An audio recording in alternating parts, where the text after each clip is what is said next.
What's up, guys? It's your girl, Angie Marie, Angie Bob, Angie Cakes, Angie Botner, Auntie M. However you know me, you know me. My hair is super crazy today because I have no product in it. I just didn't feel like fucking with it. My bangs are, what is this? I don't know. But when I water it down, it looks cute. Anyways, so I decided to do a super quick vlog because I was looking at my YouTube channel and I realized that I have not vlogged in like, oh my gosh, 3 months almost, and everything is different.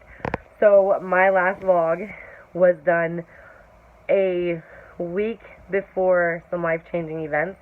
My last vlog, I was getting Chantix, and I was about to quit smoking, and I was going to be on Belvic and lose 40 pounds over the summer, and everything was going to be great.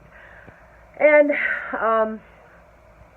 a week later, I discovered I'm pregnant. So I didn't want to vlog at first, and I'll kind of explain why in a little bit, but I didn't really want to tell anybody at first, even though I couldn't contain it. I was so excited. But now, I'm 20 weeks along, almost 20 weeks, so we are halfway there. So I've got a collection of baby stuff, and of course the what's that thing called? It's like the wedge thing that my mom let me use because my feet get so swollen. So it's in the baby's bed right now. So, yeah, I'm pregnant. So, reason I didn't want to tell anybody is because I was so deathly afraid of miscarriage or something happening. Anybody who's close to me, God, my hair's a mess. Anybody who's close to me knows that I tried for years and years to get pregnant, and every time I get a negative test, it was so devastating. I've always, my whole life, wanted to be a mother, and I always wanted multiple kids, or whatever. I wanted a big family, and last year, about November, I had a pregnancy scare, funny enough, with the father of this child, and when the test was negative, I broke down, and I basically had to come to terms with the fact I would never have my own kids, and that was a rough pill to swallow, but I swallowed it, and I had decided that I would live vicariously through my brothers, and that they could have 5 and 6 kids of their own, so that I could, whatever. So, funny enough, I actually tested the day before I did my vlog last time, and I was negative, which is why when I went to the doctor, they said, "Are you pregnant?" I was like, no, there was a chance, during ovulation and this and that, but I tested negative. I'm pretty sure I'm sterile. Less than a week later, my best friend Megan and me went to dinner, and I made some complaints about the temperature and my boobs being so cold that I had to take some ibuprofen because they hurt so bad. And she's like, "Angie, no, seriously, that's not why they hurt. You need to retest." And I'm like, no. So then we had dinner, and I'm like halfway falling asleep. I had no energy. And I retested the next morning, and sure as shit, she was right. So I went to the doctor, and I had blood tests done the same day. That was June 12th. Found out that I was pregnant. A couple days later, blood test came back, and I was about 4.5 to 5 weeks pregnant. So it was relatively early. Now, keep in mind, because I tried for so long, or I had so many different pregnancy scares, and they never happened, I thought it was something to do with me and my body. So I was terrified that I would end up miscarrying, or I wouldn't, something would happen. So as time went, I tried to keep it to myself. I told just a few people at first, and then 8 weeks came, and I had my first ultrasound, and it was just a blip on the screen, just a little tiny dot. I'm gonna cry. A little tiny dot, and the nurse says, "Do you know what that is?" And I said, "No." She said, "That's your baby." And my mom, she knew. She was like, and I'm like, it's a dot. So it was really hard for me to process that I was pregnant, and once I realized that dot was the heartbeat of my child, I was so ecstatic. I had to post the pictures on Facebook. I had to. And my feelings were, if something happened, at least I'd have the backing of all the people in my life. So let's just do this. 12 weeks got another ultrasound, and I got to hear the heartbeat for the first time. She was playing with her little toes, and she looked like a baby. I mean, she wasn't a dot anymore. She wasn't a bleep. And as soon as I saw her, I was like, wow, there's a baby. And I was so excited. And when you hear the heartbeat for the first time, it is literally a moment you will never, ever, ever forget. So I was super excited. Then comes week 16, or almost 17, and I really wanted to know the sex of the child, so I paid an extra $75 for an extra ultrasound that my insurance doesn't cover. She wouldn't turn, so they were 85% sure that she was a girl. But that was from like a view that she would give them that was not her turn full. So they said, sorry, we can't do it. Went to Sweet Pea Imagery and got some 3D images, which were kind of cool. But she, again, would not play nice. She kept her back to the camera. She'd hide a little bit and just did not want to show. So they rescheduled me, and at just about 18 weeks, 19 weeks, she finally showed for a little tiny bit. And they said, well, we're pretty certain it's a girl. So looks like it's going to be a girl, and she's going to be stubborn like me.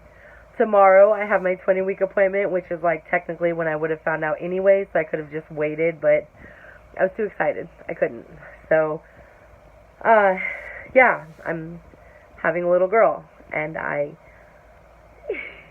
cannot wait. And I know at first it was scary to me because the situation isn't ideal.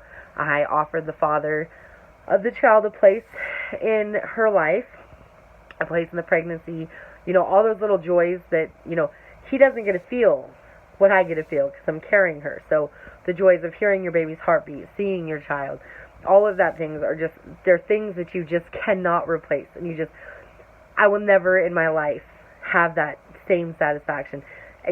Even if I have more kids, each child is their own joy and their own miracle. And this is my miracle child because I thought I wouldn't have any. So I offered him a place, and he didn't want it. Plain and simple.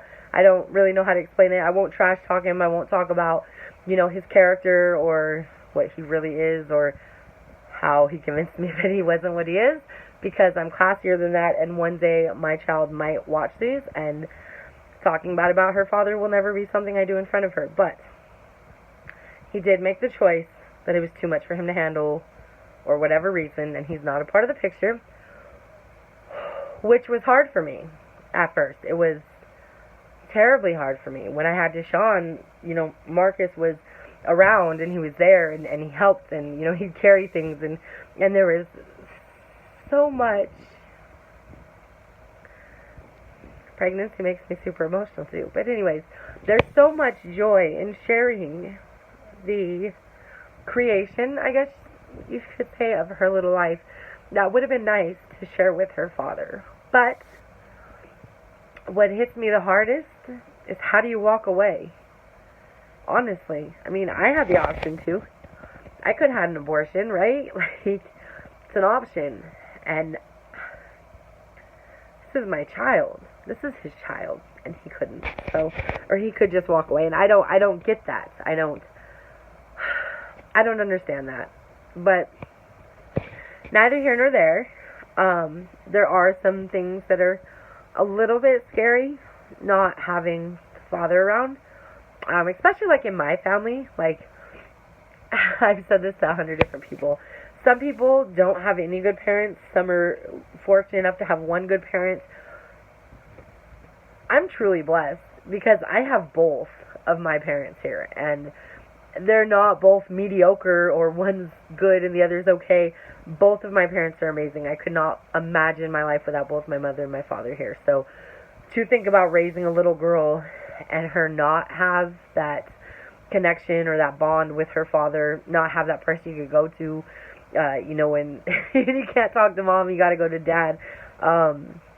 To not have that, like, that kind of hit me hard. But let's be real, I have so much support and love in my life that there's not going to be anything missing. I mean, eventually I'll find Mr. Right, and I'll have a family. But until then, I have my family, and I have my daughter. So I have decided to start vlogging more. I keep saying because my emotions. I didn't plan what to say. I didn't write down any notes or anything. So I'm going to vlog about everything. The emotions, the cravings. By the way, it's Alfredo all day, every day. That's all I really want to eat. And Three Musketeers, which is the weirdest combination, but whatever. I want to start documenting. You know, I should have been doing this from the jump because there's so many little moments that have happened that in just 4 months, you know, insane. Absolutely insane. Or is it 5 months? 5 months. And I have 4 left. February 6th is go time. But I'm C-section, so it'll take me about a week early. So, for now, I'm going to stay on my channel. Eventually, I might start something different to just kind of, you know, talk about the whole being a single mom, all the joys and the fun of having baby and working full time. I mean, that's going to be something I'm facing, trying to figure out daycare, and I'm going to overwhelm myself. There's so much having a baby, but I am truly, truly, truly excited and grateful because this little girl's about to be my whole world. She is my whole world already. So, as far as names go, I know that picking a name is so much. But I decided from day one, if it's a boy, it would have Dad's middle name, my dad's middle name. If it's a girl, it would have my mom's middle name. My dad's middle name is Steven, so if it was a boy, it would have been a lot easier, because that's easy.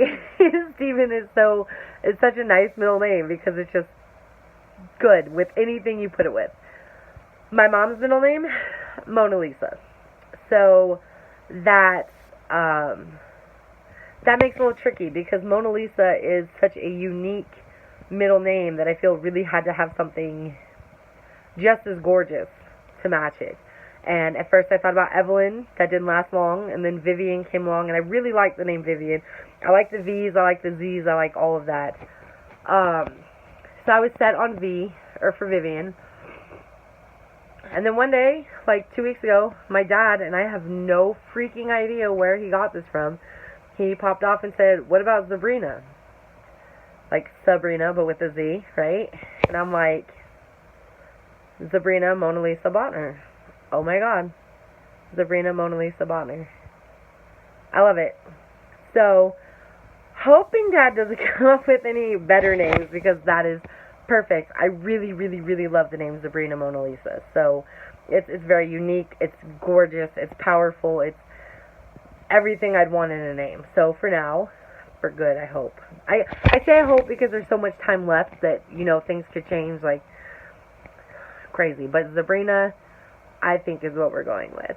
So, until next time, I have to go because I need to fill out my pregnancy tracker for this week. Erin Condren, of course. I have not filled it out for 3 weeks, so I'm going to fill out the 20-week one now and get ready to go to sleep so I can take my niece Ziva to school tomorrow, because that's a new tradition every day, and then I get to go to my appointment. So I might vlog tomorrow, might vlog the next day, I don't know, because things get crazy. So until next time, thanks, Uncle Chicken. Catch you on the flip side.